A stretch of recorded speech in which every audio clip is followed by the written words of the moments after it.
Cek. Halo sobat nih, Megas lagi dah jawaban. Yuk langsung aja gaskan.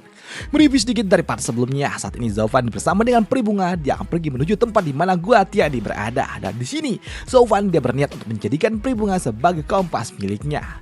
Sedangkan untuk putra mahkota, setelah Zovan pergi dia sangat-sangat marah dan dia berniat untuk dapat balas dendam setelah apa yang dilakukan oleh Zovan, dan dia akan mengirimkan banyak sekali ahli untuk membalaskan dendam miliknya.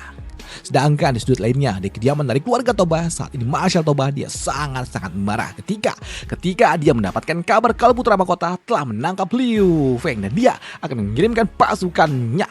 Tapi mendengar apa yang diucapkan oleh Marshal Toba membuat orang tua ini dia pun meminta kepada Marshal Toba untuk tidak melakukannya. Dan jika Marshal Toba melakukannya, itu akan membuat Marshal Toba dia mendapatkan tuduhan pengkhianatan. Dan jika hal itu sampai terjadi, itu akan membuat tidak ada satu orang pun yang dapat menyelamatkan Marshal Toba. Dan di sini orang tua ini dia meminta kepada Marshal Toba untuk tidak melakukannya. Apalagi saat ini Marshal Toba posisinya telah diturunkan. Dia bukan lagi seorang marshal besar, tapi dia saat ini hanyalah seorang jenderal pertahanan kota.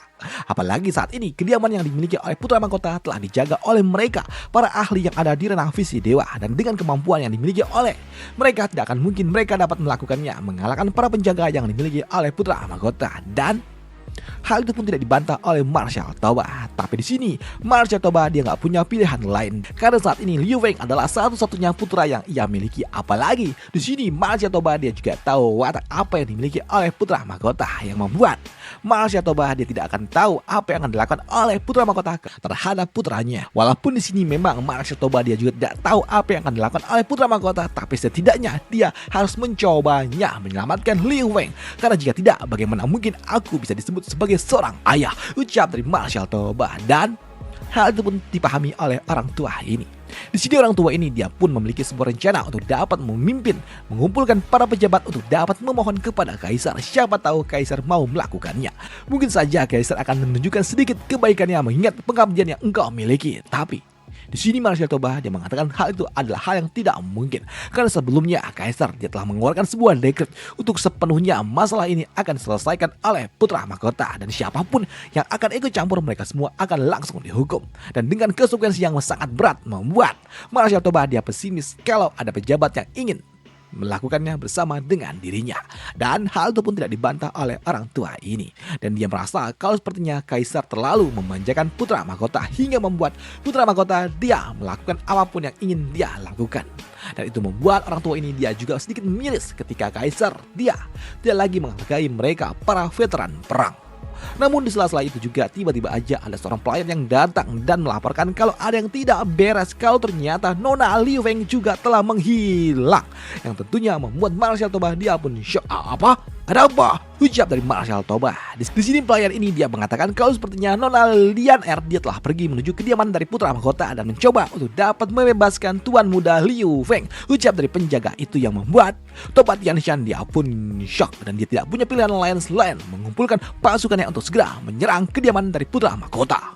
Namun melihat dan juga mendengar apa yang diucapkan oleh Marshal Toba membuat rekannya dia pun meminta kepada saudaranya ini untuk tenang dulu. Tapi untuk Marshal Toba dia nggak punya pilihan lain di mana dia harus melakukannya, karena saat ini kedua putra dan juga putrinya telah ditangkap oleh putra mahkota, dan dia nggak punya pilihan lain selain menyerang kediaman dari putra mahkota, dan dia akan menanggung semua konsekuensi yang akan ia dapatkan.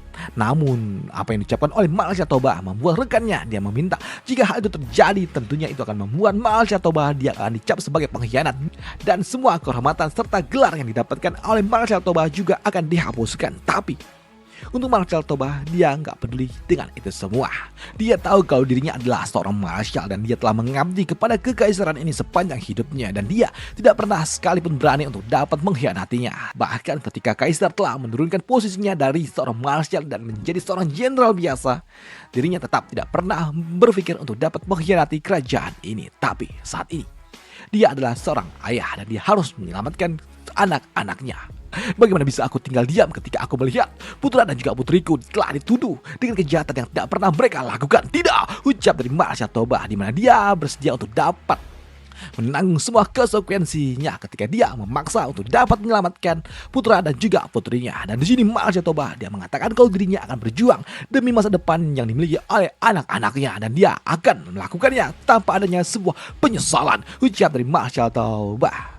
Dan benar saja, di luar kediaman dari keluarga Toba, ternyata seluruh pasukan yang ada di bawah kendali dari Marshal Toba telah berkumpul dan mereka siap untuk dapat menyerang, mengepung kediaman dari putra mahkota. Dan untuk Marshal Toba, dia akan langsung memimpin penyerangan ini. Namun sebelum penyerangan itu terjadi di sini, orang tua ini lagi-lagi datang dan meminta kepada Marshal Toba untuk tunggu sejenak. Tapi untuk Marshal Toba, dia mengatakan kalau dirinya telah membulatkan tekadnya dan dia akan tetap menyerang kediaman dari putra mahkota. Dan hal itu pun dipahami oleh rekannya, di mana dia mengatakan kalau saat ini dia tidak akan lagi mencoba untuk dapat mencegah Marshal Toba, tapi dia akan mencoba untuk dapat melakukan sebuah negosiasi dulu dengan putra mahkota. Dan siapa tahu putra mahkota mau mendengarkan apa yang akan ia ucapkan. Tapi jika memang putra mahkota tidak lagi mau mendengarkannya, maka dirinya siap untuk dapat menanggung semua tuduhan pengkhianatan bersama dengan Marshal Toba. Ucap dari orang tua itu yang membuat Marshal Toba dia pun tersenyum ketika ternyata saudaranya ini akan bersama dengan dirinya. Namun sebelum penyerangan itu pun dimulai, tiba-tiba aja muncul seseorang yang berasal dari kerajaan, dan itu membuat mereka pun berpikir apakah jangan-jangan rencana mereka untuk dapat menyerang kediaman putra mahkota telah diketahui oleh pihak kekaisaran, dan jika hal itu benar tentunya itu akan sangat menyulitkan bagi mereka untuk dapat menyerang. Namun ternyata itu semua berbeda, karena ternyata utusan ini dia mengatakan kagum dengan apa yang dilakukan oleh Marshal Toba yang telah memiliki firasat yang sangat-sangat tajam, yang telah menyiapkan pasukan untuk dapat mengirimkan bala bantuan. Yang membuat Toba Tianxian dia pun bingung dengan apa maksud dari ini semua. Apakah istana sedang dalam bahaya? Ucap dari Marshal Toba, dan hal itu pun dibenarkan oleh utusan ini, di mana dia mengatakan kalau sebelumnya Pangeran ke-6 dia telah menyerbu istana bersama dengan orang asing dan tidak ada seorang pun yang berhasil menghentikan mereka berdua.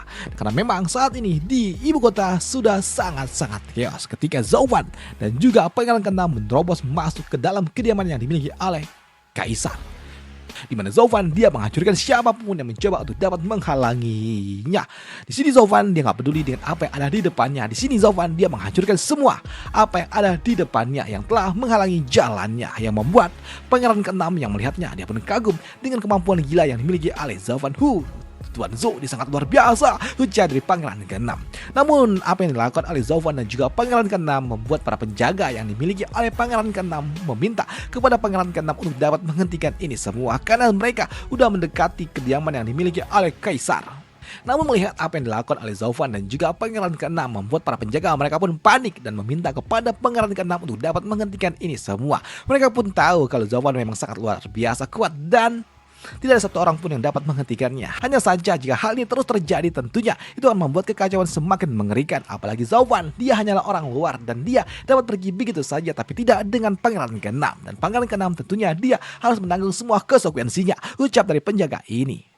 Dan di sini penjaga ini dia juga mengatakan kepada Pangeran ke-6 jika saja Pangeran ke-6 mau mundur, mereka masih memiliki sebuah alibi dengan dalih kalau Zhou Fan telah memaksa Pangeran ke-6. Dengan begini mereka bisa lepas dari sebuah tuduhan. Tapi untuk Pangeran ke-6 dia nggak peduli, karena dia menganggap kalau Zhou Fan adalah tamu terhormat miliknya dan dia telah berjanji kepada Zhou Fan untuk dapat menemukan apa yang telah dicari oleh Zhou Fan. Jadi dia tetap akan memenuhi semua janjinya, ucap dari Pangeran ke-6. Dan di sini Pangeran ke-6 dia juga mengatakan kepada para penjaga jika saja para penjaga ini takut maka mereka semua bisa pergi. Jangan khawatirkan dirinya karena dia akan bersama dengan Zhou Fan, ucap dari Pangeran ke-6 yang mengabaikan para penjaga, yang tentunya membuat para penjaga nggak bisa melakukan apapun ketika tuan mereka nggak peduli dengan ini semua. Dia hanya mengikuti egonya untuk bersama dengan Zhou Fan yang telah menghancurkan rumah mereka sendiri. Dan apa yang akan terjadi selanjutnya akan dibahas di part lanjutannya aja coy, karena memang udah mentok coy. Sampai sini doang. Udah itu aja, sampai jumpa di part lanjutannya dan semoga aja masih bisa dinikmati. Enjoy dan happy weekend untuk kita semua. Bye, thank you.